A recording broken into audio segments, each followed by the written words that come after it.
and a master's in history from Washington State University. And I'm going to also introduce Kelly. Kelly Horton is an archives worker and librarian from Phoenix, Arizona. She worked in libraries. She's worked in libraries and archives for over 10 years, excuse me, and was recently hired as a digital archive specialist for the Arizona State Archives. So welcome to Chris and Kelly, and I'm going to turn it over to, let's see if I can get to my thing here. I'm going to turn it over to Chris.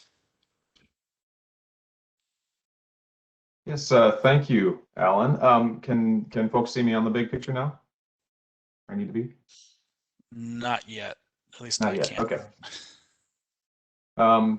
Lisa, are you still presenting slides? Oh, I might. Oh, maybe Alan. Sorry about Alan. that. No, it's fine. Alan's presenting slides, and that's fine, man. Can you unstage yourself? Because I think we're. I think you're up now. So. Okay. Yep. Fun with technology, everybody. Fun with technology. It's all good. Thank you, Alan. Thank you, Lisa, for setting this up. My intro sort of already said it. My name is Chris Stenson. I am not, if you haven't met me before, I am not a particularly formal presenter. So you see in my current world of home office, I realized after doing a professional webinar a few weeks back that I probably needed to rearrange my bookshelves to put the more professional one on camera versus my random knickknacks and Star Wars books one. You know, we're all human, right? I think we've all gotten a little window into how we all live over the past year. So I'll do a little bit about me. Also, Alan, I assume you'll cut me off when I inevitably talk too long, right? Yep. You'll give me a warning. Cool. Yes, cool. I will do that. All right. A little background about myself. So as Alan mentioned, I am the state records manager at the Oregon State Archives. What does that mean? Well, I am the top person who oversees records retention schedules for all of our public entities here in Oregon. That goes from everything from down from local level, school districts, special districts, counties, and of course state agencies. Previous to that, I was the electronic records archivist for the Illinois State Archives. In both jobs, I spent a lot of time sort of going around and giving advice and assistance, providing presentations at local associations, and with agencies to sort of help with basic electronic records literacy is sort of why I refer to it as.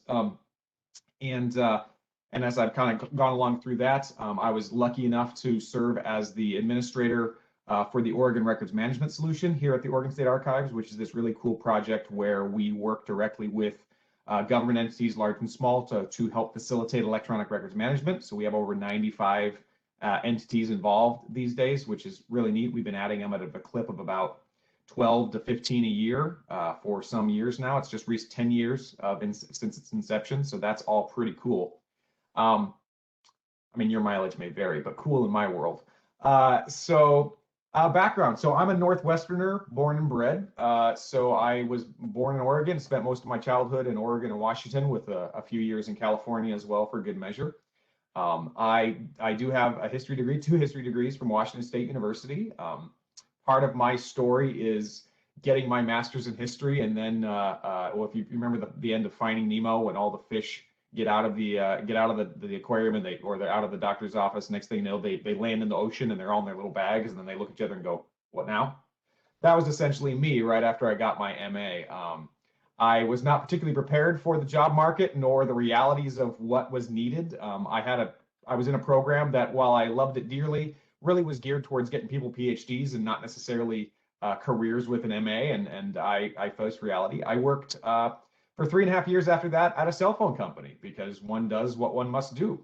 I won't say they were my favorite years. However, I will tell you that they provided invaluable perspective and experience that when I decided to go back to grad school, served me extremely well. It really was formative mid-20s years for me doing that. And as I will hope to emphasize later, really gave me some great customer service experience, which, as I have found throughout my entire career, really is one of the most fundamental skills one can have. It is a people business, as much as we don't think of it like everything's a people business, right? But so much of what we do involves working with individuals who may not understand or get what we're doing. They may not want to do what we're doing, to understand what we're doing.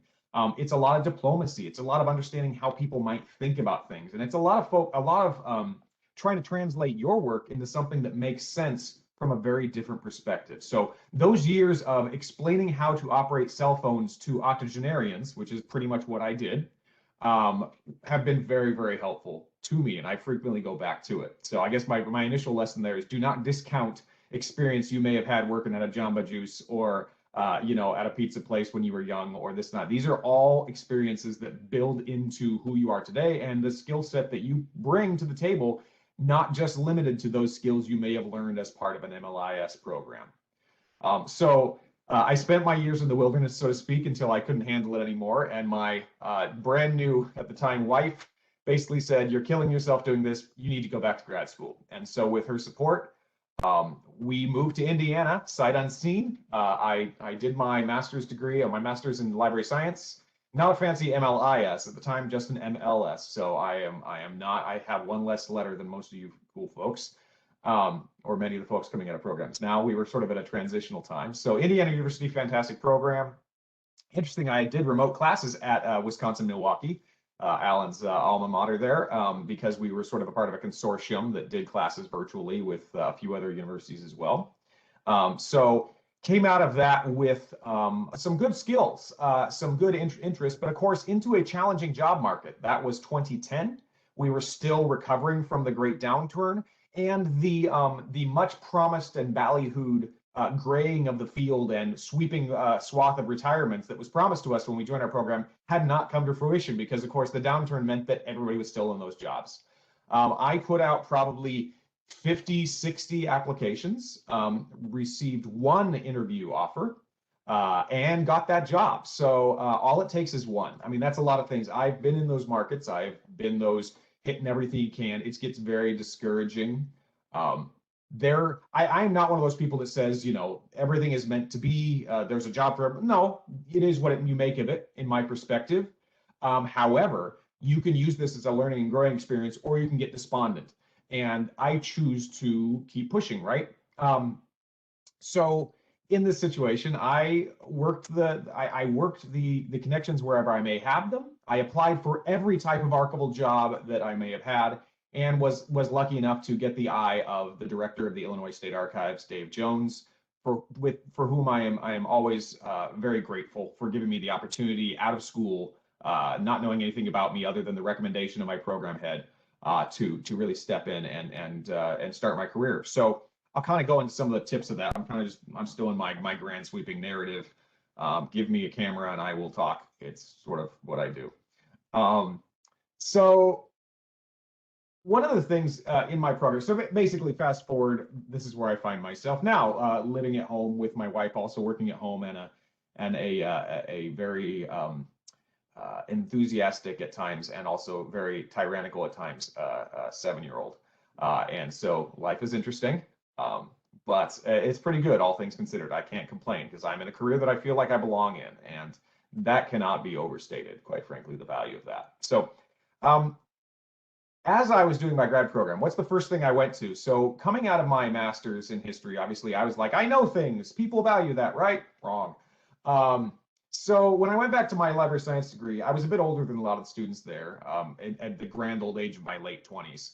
And I had a real perspective of my job here is to build skills that can be turned into a job. I was very career focused.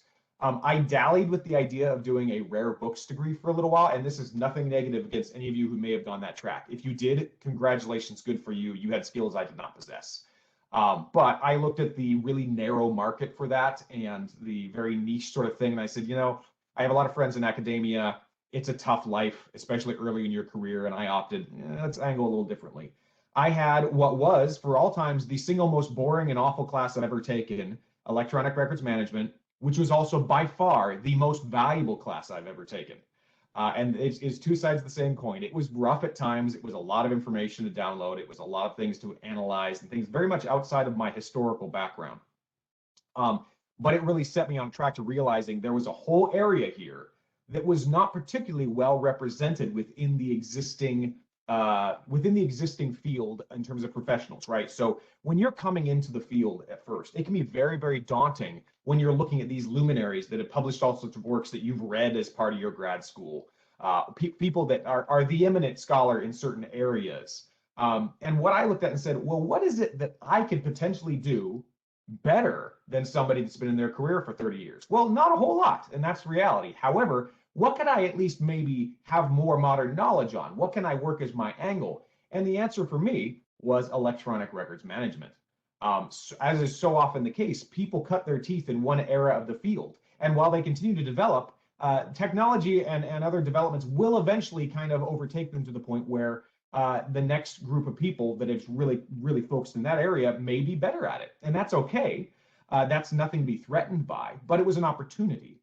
And so I think my number one thing I always tell job seekers when they talk to me, and I say, what is your, I mean, first of all, don't be picky, right? You're going to look at all the potential things that you might like to do, but what's an area that you can offer something that may not exist within the existing set? And that may not always be the case, but what can you offer that's different? What seems to be missing? So sometimes people talk about this like gap analysis, right? A needs assessment in various fields of business. You know, what are we lacking? What's missing? And you want to do that for yourself and saying, let's look at what's out there. Let's look at what may be represented and where can I provide something unique? Because I will tell you this, and this is a little bit of an odd thing. Both of the jobs I got at new institutions were jobs that had not existed prior to me taking them. So part of this is meeting the people and convincing them that this is something they need. Sometimes they come to that realization already, and other times it's saying, it sounds like you could sort of use something in this area. So that was kind of the first big revelation for me. The second one, and this is part of the really old-fashioned job advice, is that know as many people as you can. Because while of course we are hopefully a long time from the good old boys club of cronyism where it's all about what club you're part of and which social circles you walk in, the reality is you can't get a job if people don't know you exist. And so you will find in many cases, while the hiring process may be very regimented, even learning about a job or hearing about an opening a little bit ahead, it's kind of like these days in the housing market, which is bonkers out here. You pretty much have no chance of buying the house unless you learn about it before it actually goes on market. You have to be aggressive and quick on this. So for that, make friends with your previous peers and colleagues within your programs. Get to know the local leaders in your field. Impress upon them what you can do, help things out. Because then, and this is how I got my first big career opportunity, was the director of the the director of the Indiana University Archives at the time, Dr. Phil Banton. Sorry, not Dr. Phil Banton, just Phil Banton. I always tend to old habits, right? So he was doing some work for CoSA, in fact, doing a survey. And as part of that, had been talking to state archivists around the country and had learned that there might be an opening at one, in which case he put me in touch with the director of the Illinois State Archives, whom I had a conversation with. I still had to go through the hiring process. I had to follow the rules, but it was that connection that let me learn about the job and came with it a good recommendation. Because depending on where you're at, some places don't advertise a whole lot. The advertising for certain government jobs can be very insular. And so you may not see or hear about it. So a lot of those connections really paid off big time. And since that point, that's how I also procured my next job, which is that through work with CoSA, through engagement with that community, I became acquaintances with the Oregon State Archivist at the time, Mary Beth Herkert, who had conversations with me and also talked about an opportunity that may exist. Being an Oregonian, I jumped at that, of course. But these are a lot of those connections that don't necessarily get you the job, but they get you closer to having the opportunity to get the job. So that's kind of the little bits of how I started to get into this. The other thing is being honest about yourself. So what do you want in a career, right? And it's tempting at times to just go for anything, right? And if you're just trying to get some experience under the belt, that may pan out. However, I can tell you right now that if you go into something half-heartedly, I as a recruiter can tell.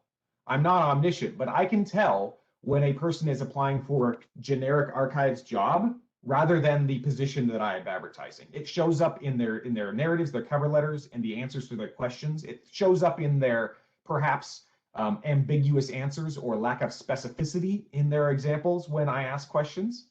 So it behooves you to be honest with yourself and go, is this something that I can in fact be interested in? And if so, you need to put in the work. You need to learn about it. You need to really embrace that. Because obviously, when I was looking for jobs, I tried a lot of different things. I did not have a career path that I went with. But you need to be honest about what you're willing to do, what you really want to do, what you absolutely do not want to do. And don't waste your time or the recruiter's times going for those ones that you know you absolutely do not want to do. If you want a job, go get a job.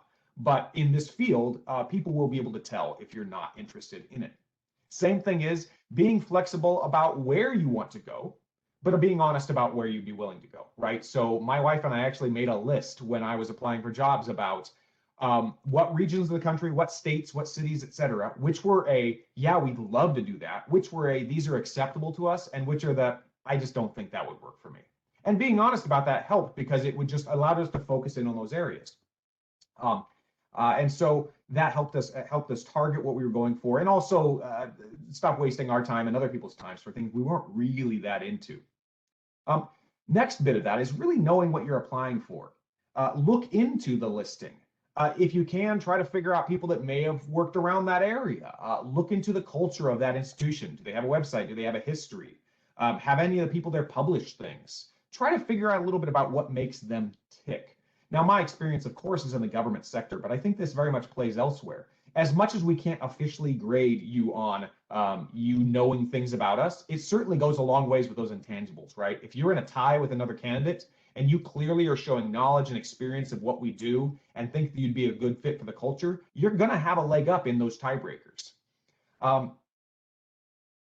Paying attention to the little details about what the work would be, asking follow-up questions about what that work would be and how that would intersect with what you do are really important. Because again, that's another thing that signifies you are interested in this job and not, generic archives job.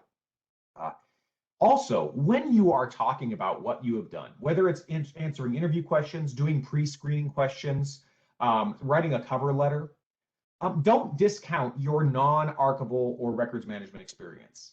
As I mentioned early on, there are many things within our lives which contribute to what we are and what we have to offer later on in our careers. So that includes doing customer service and learning how to deal with challenging individuals or people that don't really get what we're doing.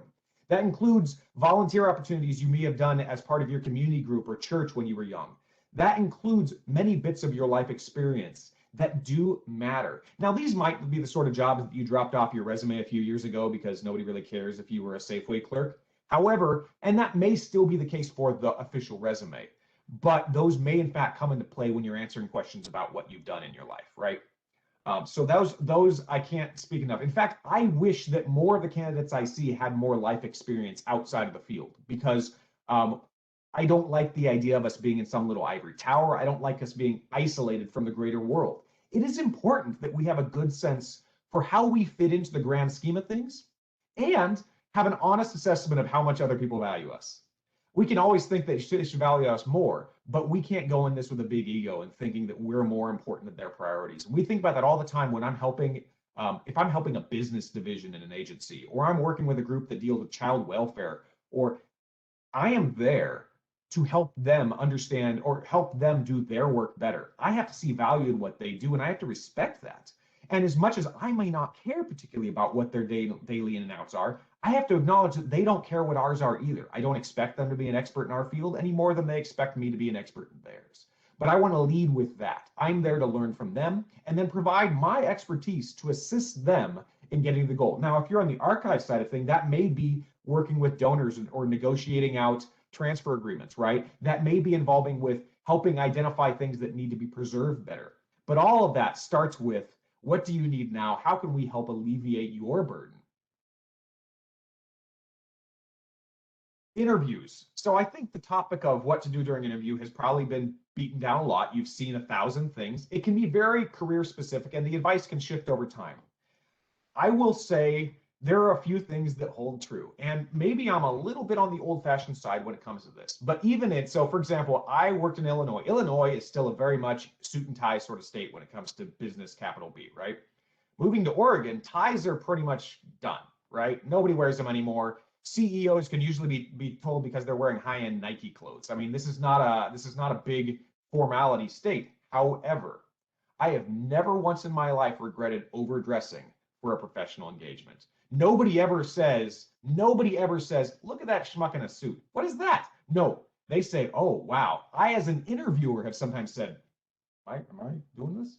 Now, in our modern era of virtual meetings and interviews, that may mean that it's all business up top and all casual down below, but nobody has to know that. It's okay. Just be careful about standing up in front of the camera. The reality is how you present, right? And this is that old school stuff that we roll our eyes at that my grandparents and my mother taught me, firm handshakes and all that sort of thing. Well, this is the next generation of that. These things hold true.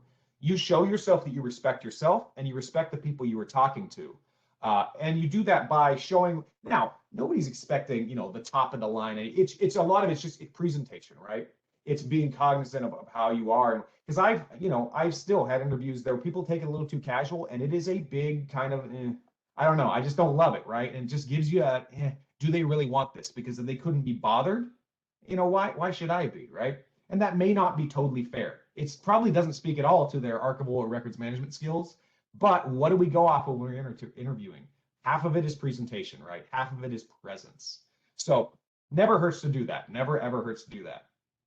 I already talked about knowing, I've got some notes here, so I keep glancing off the side. I already talked about knowing who you're applying for and really learning about that. And it's not to try to suck up. It's just so you're aware and you're better prepared to answer questions that may come up. Being honest is important. If you don't actually have experience in an area, you need to admit that. Don't try to pretend you do. We will see through it. We will know that you're not telling the truth. However, that does not mean that you can't highlight the things you do know that might be related. I've never actually had the opportunity to work specifically with that system. However, let me tell you briefly about this system I worked with that I believe is analogous in a lot of ways because we dealt with information in XYZ, right? Does that mean you're going to become the best candidate automatically? No. But what it is it's casting the experience you have in the best possible light without blowing smoke. Because dishonesty will show through, and that's a big one that I personally really I don't like it if people clearly are evading things. Know your own tendencies, and it's hard when you're in a nervous environment, right? You're under the gun, and some interviewers are easy and some are harder, but you can't control that factor. Know what your tendencies are. Are you an over talker, right? Those people that tend to give more detail than is necessary. So be aware of that and practice being brief. Practice brevity. If you need to, make bullet point notes, but do what you can to rein that in. If you're shy and have a tendency to give one-word answers, force yourself to illuminate things. Do not ask the interview to ask for more detail. Don't wait for them to do it, right? They may, but also make sure you are putting out all. Even if in the real job, you're not going to talk much. Make sure that you put it all out there. I like to think, try to make at least 3 points for every answer, right? And on that point, what if this is an interview where you don't have answers in advance? And that happens, of course, right? We do them different ways. Well, it's okay to pause, write down the question, and think about it for a moment. As an interviewer, I respect that. You don't need to just rush off, because otherwise the alternative is sometimes somebody just starts talking before their brain's actually there, and it's a minute and a half filler before they get to the answer. That doesn't look great. I understand the tendency to do it, but take a minute. It's okay to ask for the question again, write it down, think about it, jot down a 1, 2, 3 to remind yourself. Good thing to slow yourself down on that front. It's not a speed round. We don't judge generally on how quick you get through it. Last little bits of broad advice that I would give, and I think probably I'm towards the end of my time here. You have about 2 minutes, Chris. 2 minutes. All right. Yep. I can do 2 minutes.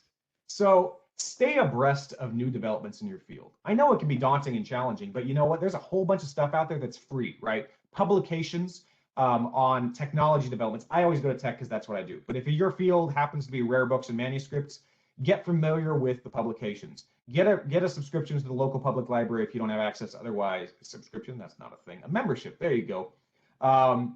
Do what you need to do. Stay abreast. Learn what new thought is in the field. Because if you can present that, in fact, I'll give you a little clue here. I ask a question as part of my interviews usually, is talk about a new development in the records management field and tell me why that's noteworthy. And that's perspective, right? But I want to know, have you paid attention to these things? Are you looking at what you profess to want to do? So stay on that thing, right? Also, you will not always be the successful candidate. And that's hard, but try not to take it too hard. You have to realize if you give your best shot and somebody beats you out because they have 5 more years experience, that is life. You can't overwhelm that, but it's best not to dwell on it. But I will tell you, impress me in the interview, even if you aren't my top person.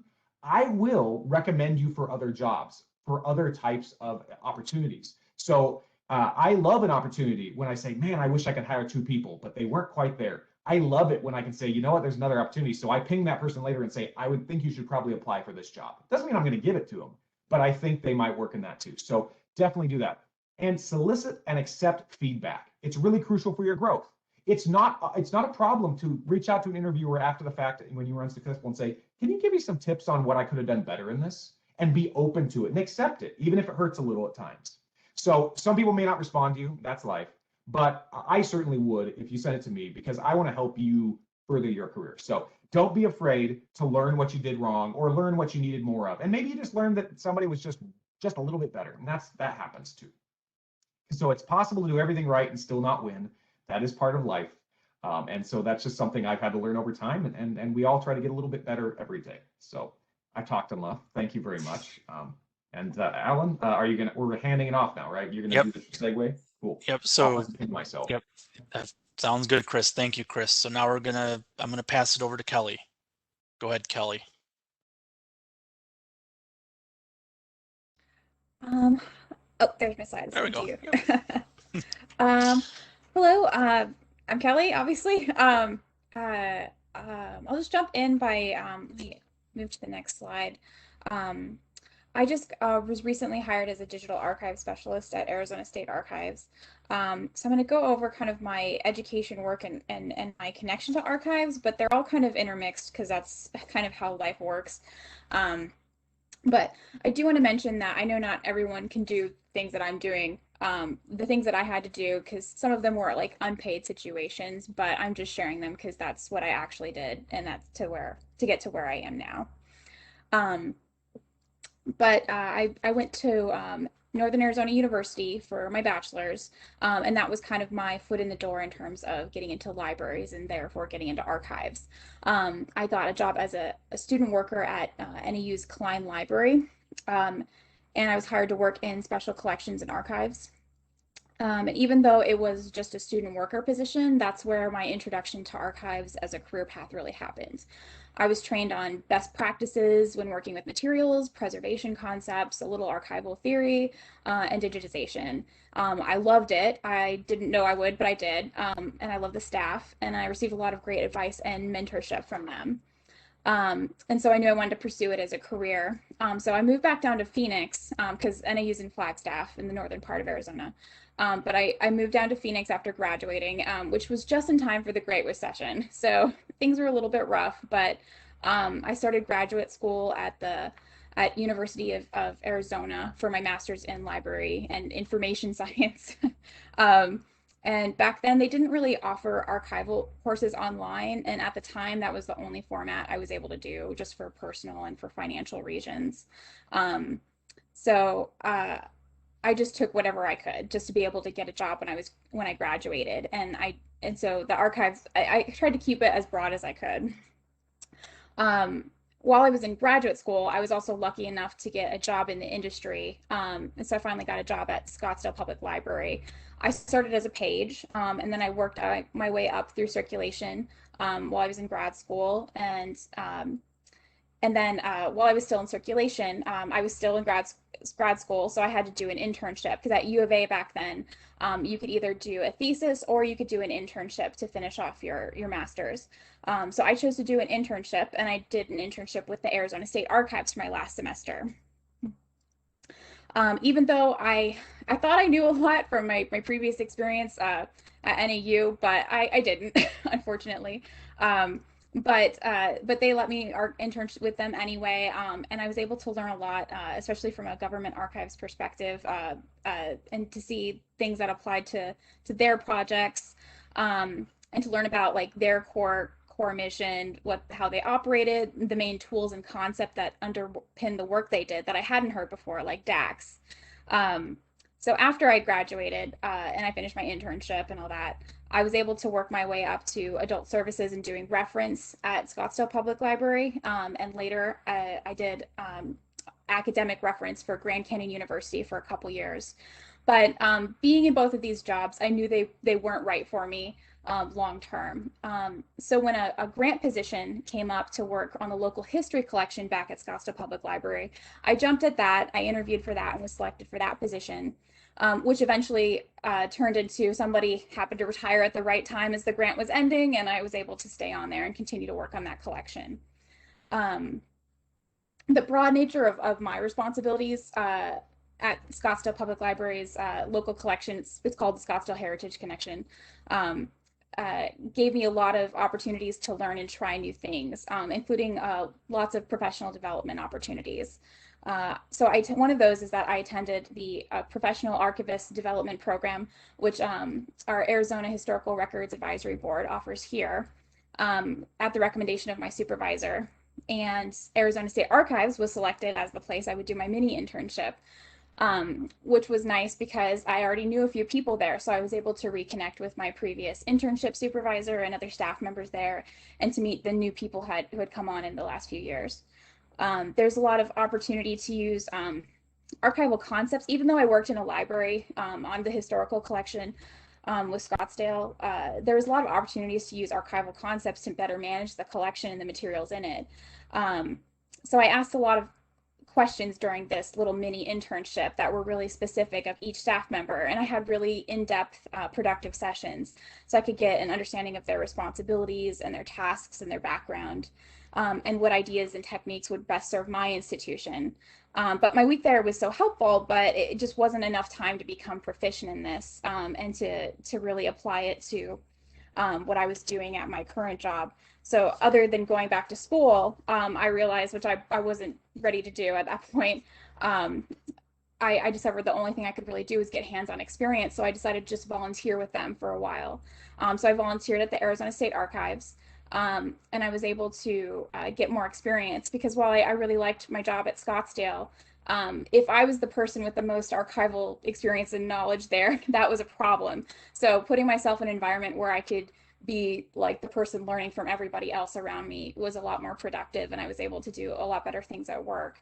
But after a few months of volunteering there, the deputy state archivist at the time, Dennis Preisler, asked if I would be interested in contract work, and introduced me to some members of an architectural organization looking for someone to do the initial processing of a deceased local architect's collection so it could be transferred to another institution as its permanent home, but just in better condition. So even though it wasn't their collection, I was able to work at the state archives. I was able to use their materials, and I was able to rely on their staff for some direction and advice when I needed it, which allowed me to learn a lot and immediately put it into practice. And because I was working two other part-time jobs, because life is messy, it took me about 6 months to process the collection, to write up the basic finding aid, and to prepare it so it could be transported elsewhere. And then after my contract job, I chose not to continue volunteering just because of the scheduling conflicts with my two other jobs. And I kept volunteering I kept attending the Arizona Archive Summit. So I tried to keep in touch with the rest of the community and connect with people. And then if I had something I needed to discuss with somebody else, I would reach out to archive staff to get their opinion or their advice on different projects. And then when I saw this position open, the one I'm in now, digital archive specialist, it sounded like something I had the base skills and aptitude for. It had a few correlations with my work at the time, and it seemed like something that I could grow into. So I applied for it, and that's how I got to where I'm at now.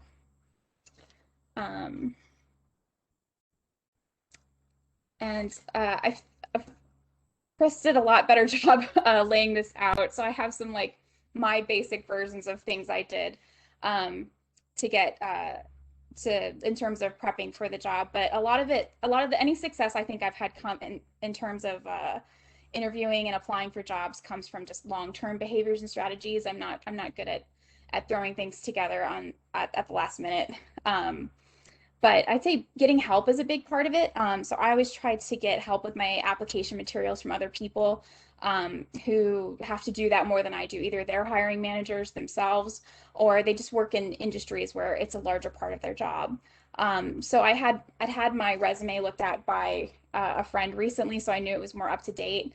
And I just try to make sure that my keywords in the resume and cover letter are matching what's in the job description.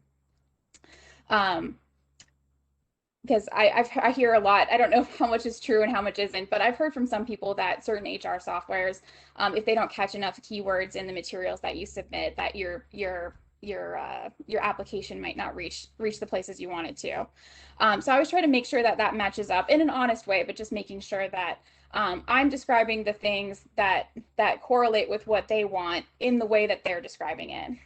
Um, uh, so I one other thing I try to do is I've had bad experiences because every place has a different system and different things they have you do. But just make sure you read all of the instructions very carefully. Otherwise, you might miss out on a really great opportunity. So I've had to learn that the hard way too. And I just try to tailor it to going out of order here, but I try to each tailor things to each job. So when I have a new job I try that I'm applying for, I try to make sure that I'm highlighting the things that connect to that job. I try to honestly represent the responsibilities of the job in my resume, but I just try to put a bigger emphasis on the things that connect to the job that I'm going for.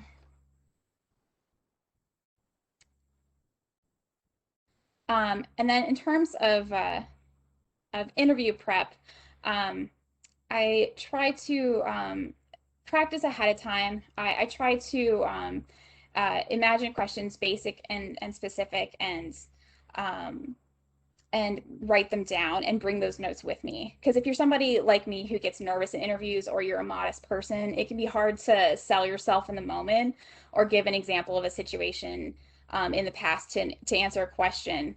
So I'll try to think of as many things as I can and write those down ahead of time. It's not foolproof. You can't like predict everything they'll ask you.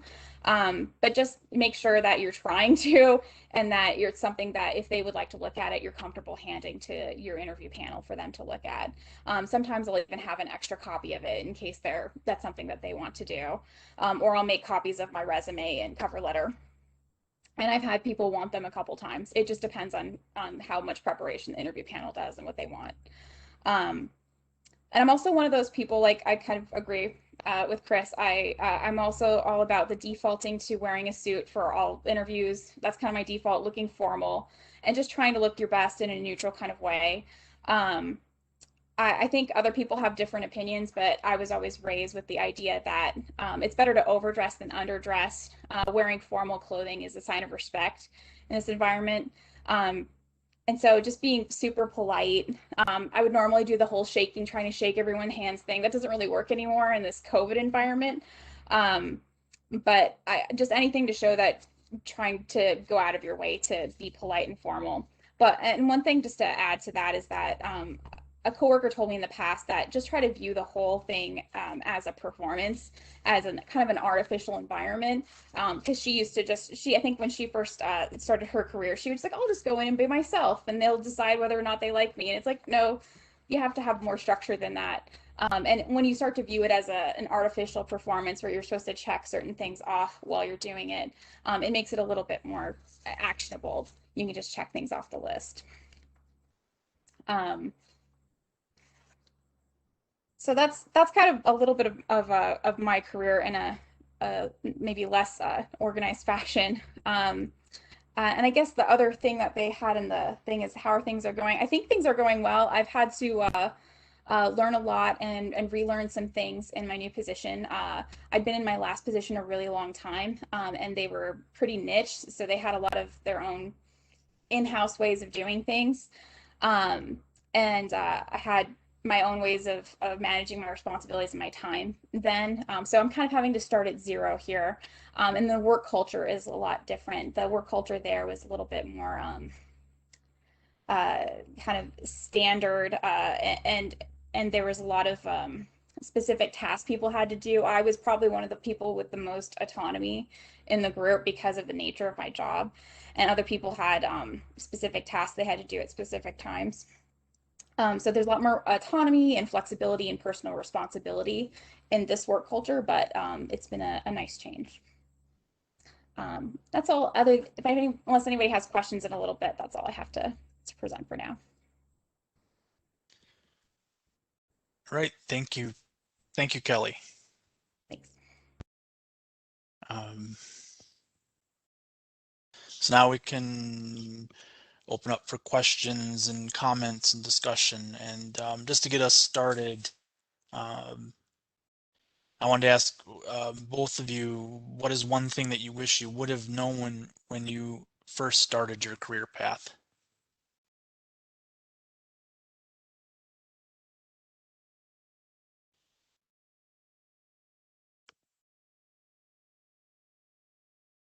Well, I'll go back. Okay. So I would say one of the biggest things, and I think I sort of talked about it already, but going back to my first grad school and everything else, is that knowing the most things does not get you the most jobs. So I think that's part of it is just understanding that the knowledge is one part of it, but people skills are a hugely underrated part of it as well. And so if you can't convey that knowledge in an effective way, if you can't understand how to provide value and understand what they need from you, all that knowledge doesn't particularly help. And then you're just a guy, then you're just, your obnoxious uncle who watches too much History Channel and likes to quote statistics at you all the time.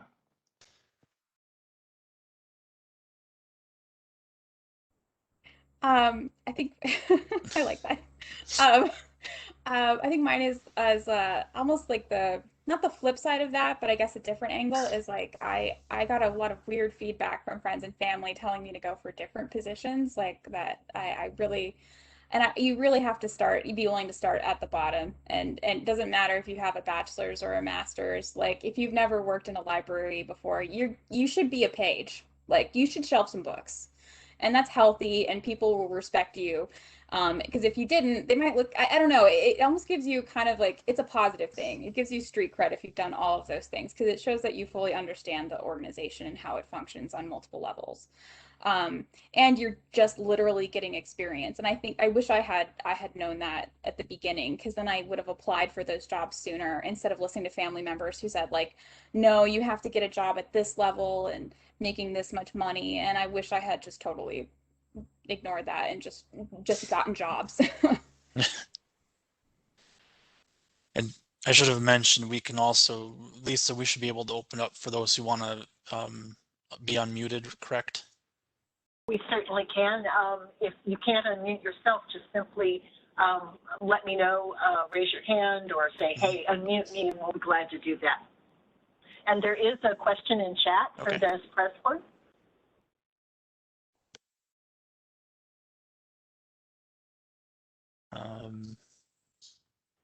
I'm not, Lisa, if you could read it, because I'm not seeing it in my chat box here. Thank you. No problem. Dennis asks or mentions, he says, both speakers address networking and professional organizations, and that seems to be a good way to keep up with the profession.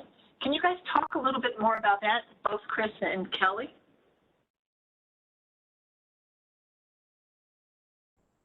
I can go first this time, I guess. I've done a little bit of that. I haven't been as consistent as I could have been with it, but when I've done it, it's been really helpful. I've been attending the Arizona Archive Summit for pretty steadily for the past maybe 3 or 4 years. And I feel like doing that every year added a lot of connection and professional knowledge. And I was able to connect with people I know here in the Valley and people I know elsewhere. And so that really opened up a lot for me, and relying on professional organizations, I guess, that offered a lot of training and stuff too, was very helpful for me. So I would say that obviously it comes from a place of great privilege to tell people that they should go to a lot of conferences and talk to a lot of people and take unpaid positions to get experience. You know your own circumstances better than anybody else. Obviously, the reality is the reality. If you're not known, you can't get the job. But you have to be honest to, if you need to feed your family while you're doing this, your equations on that are going to be a little different, right? However, I will tell you that in almost every region there are quite affordable and locally driven organizations that can help you start to work your way through. When I was still a student doing my MLS, I became involved with the Midwest Archivist Conference. And so there are regional organizations which are the barriers for entry, both fiscal and travel wise, are much lower than the big national organizations, right? So your SAA, Nagara, CoSA, I mean, CoSA obviously representing state archivists, so it's not quite the same. But there are other, BPE, best practices exchange is another thing that meets every year. It's not really an organization, just a meeting. But some of these things, they cost money and it can be challenging. But getting experience within MAC was great because it was drivable. I could do stuff as a student. Those were good, and being a member of those things was helpful and relatively inexpensive. Here in Oregon, we're part of Northwest Archivists is a regional. So I would say don't discount the regional and or local. If you're in an area that has a relatively high population, you'll find some of those locals have a lot of clout. Out in the West, we got to have 5 states together sometimes to get enough people to fill a room. I exaggerate slightly, but California has their own, and then it's like 4 states in the Northwest Archivists. But these are good ways to start with that. Attending all the free webinars you can just to get to know people, and don't be afraid to reach out to them afterwards. Nothing flatters a anonymous professional who spends most of their time toiling on records than having people ask them about their work. We all have hidden egos, whether we admit them or not. And it's always nice to try to help and also just be somebody people seek out. At the same time, don't be annoying. So don't be the person that has, the little kid that runs after him every day, like, I got nothing. So, understand these things. But I think that's a good way also is to, there's lots of opportunities for free learning these days. And I think, especially now, one of the opportunities provided by everybody moving virtual is that organizations that didn't previously have a lot of virtual content now have it.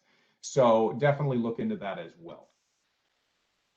Yeah, I would just echo both Chris and Kelly in saying that.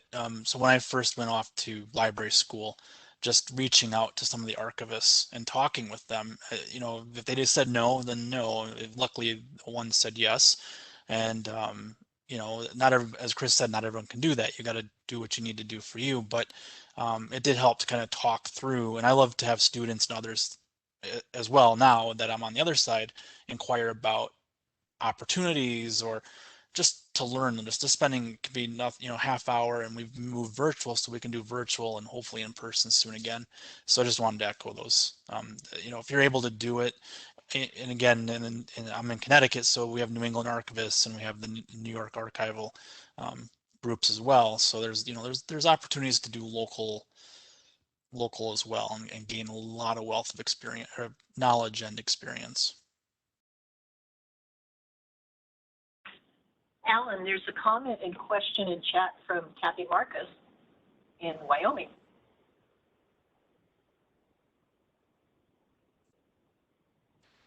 You said it was in chat. For some reason, I'm not. Yeah, I'm not seeing. I'm sorry. You'll have. I don't think any of us can actually see the questions that are coming the way. Yeah, I definitely can't. Yeah. Okay. Kathy Marcus says, as a hiring manager, I will endorse the value of a cover letter. It's my first chance to hear you apart from your resume.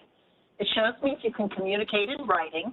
It also helps you explain career gaps or highlights experience that are especially relevant to the position. And she also says, I've heard in a few places that letters aren't important anymore. Has anyone been told that? So I'll just kick us off. One thing with our new HR system, it's been really tough for applicants to actually put in a cover letter because we're state government, so they just used an off-the-shelf product, and so it can be very difficult if you don't look. It's not as intuitive as it should be, really, and so sometimes we don't get cover letters, and it's not always required here. Unfortunately, I mean, we put in our job descriptions that we want a cover letter, but sometimes due to the way the HR system is, so just when you're looking at HR systems, like, state ones or even university ones, you got to really kind of pay attention to what's in there and how to navigate that. So that's one thing to be aware of. So I understand. So we don't generally require cover letters. There are some challenges with the state hiring system. It works pretty well for the most part, but it is regimented, right? We do, however, have as part of the initial application process, have written question and answer sections. That's part of the initial sort of screening group. Obviously, some places, especially if you're applying for a job within a corporate entity, the bigger the fish they are, typically the more auto screeners they use. And so that's where those keywords and things like that can come into play, because you just have to get through the robot. And that's definitely a strategy. However, we don't have anything like that. So we actually, our HR people sort of say, here's the thing, but you can look at anybody you want to if you're intrigued, right? Here's the list of who did or didn't answer these well. So that helps, but we've actually gone to a hybrid interview model. We've experimented with different types, right? So the traditional, I made a joke this last time, we're gonna move to a completely surprise interview. You're not gonna know, I'm gonna call you at 11 at night, roust you out of bed and start barking questions at you to see how you handle pressure. I'm not that much of a monster. I just joke about it. So we actually though moved to a hybrid where the first round was a written submission round. So we actually gave them some questions and asked them to submit us in writing, which gave us an opportunity to see how they write, see how they work with a deliberate thing. We gave them like 3 days, so there's plenty of time. So how do they respond when they're given time and to think about it? It takes some of the nerves out of it, right? So they have an opportunity, and it allows us to assess people. Now, the second round, when the people we like best, we moved to the second round, that we did a blind, not a blind, I forget the exact terminology, but we read the questions live to them. They didn't see them in advance. So that then measured the other half of it, right? How can you think on the fly? How do you construct your thoughts when you don't have a lot of time to prepare? And that gave us the opportunity to compare the two and see, as it turned out, the same person in the recent experience, the same person did the best in both. However, that's not always the case. Sometimes you will see, and that can then reflect, and you can say, well, who do I want for this position? What's more important, right? If there's it can help to get an insight into them. So certainly, to Kathy's point, writing how they express themselves can really play in. I've also seen a lot of cover letters that don't provide much value because they're just restating what their resume is. So I think there can be a fundamental misunderstanding of what a cover letter is or it's meant to be. And as such, I kind of like structuring it a little more to say, this is what I want, right? But I think there's a lot of different opportunities, and you as an applicant need to be prepared for a lot of different, it never hurts to over provide. If they don't want it and you give it to them, no harm done. And it just shows you're interested. That's fine. I would always prepare for that, for sure.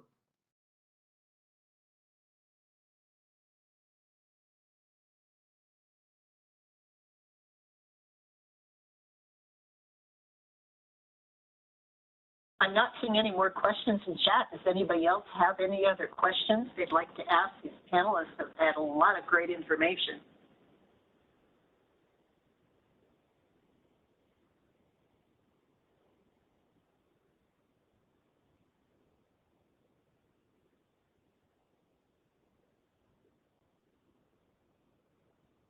Okay, well, Alan, thank you. Thank you, Chris. Thank you, Kelly.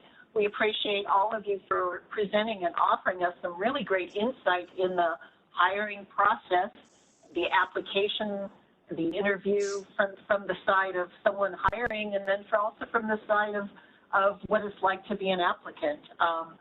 It helps, I think, all of us as we look forward. Something that someone told me once was that not only are they interviewing you for the job, but you're also interviewing the organization to see if it's really someplace you'd like to be.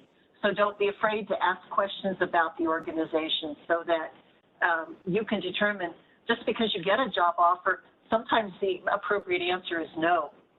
So you want to keep that in mind. So any more questions? We appreciate everybody attending today. And with that, we hope you'll join us for our upcoming webinars. In May, we've got a CoSA webinar on how reference was handled during COVID. We're going to talk to representatives from NARA and then from the Alabama Department of History and Archives. May 11th is the SERI webinar on building a national finding aid network update. And then, of course, our member webinar in May is actually going to be on conscious editing. So go to our website and sign up for those. We know you're going to enjoy all of those webinars. As always, we hope you'll stay in touch with us, and there's lots of ways to do that with CoSA. We have our website, we have a resource center, we have Twitter handle, Facebook, and YouTube. In fact, recordings from all of our presentations are usually available on YouTube, so if you missed the webinar, you can always go watch it later on. And we encourage you to go check out what we've got in our archives, and you might find some interesting topics to watch. Naturally, none of this would be possible without the funding from our sponsors and our funders for our long-term programs, and we thank all of them for this. And then finally, we can't do this without you, so we really appreciate it. If you'll take a couple minutes at the end of this webinar, you'll be directed to a quick survey, and if you'll go ahead and answer for that, we appreciate that. That gives us some feedback for the Education Department as they move forward. So with that, I'd like to thank everyone for joining us today for the CoSA member webinar. Thank you, Alan. Thank you, Chris. Thank you, Kelly. We hope everyone has a great day. And with that, we'll see you again at the next webinar. Take care, everyone. Thank you, everyone. Thank you all. Yeah, bye-bye.